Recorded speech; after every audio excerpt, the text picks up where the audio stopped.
Nefunguje nám klíma po výmene klimatronika, je to super, 2019 ročník. Máme tu starý klimatronik, nezapína sa nám klíma.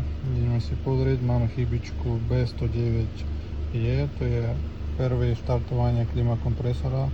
Urobíme to cez náš odís.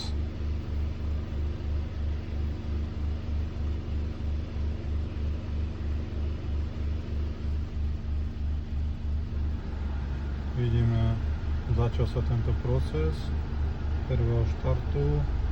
Tlaky prevonu máme perfektné, 15. Čakáme cca 60 sekúnd, pokiaľ auto to celé nastaví správnym spôsobom. A vidíme, že prvé štartovanie našeho klimakompresora je vykonané správne, všetko už funguje ako má. Máme si hotovo.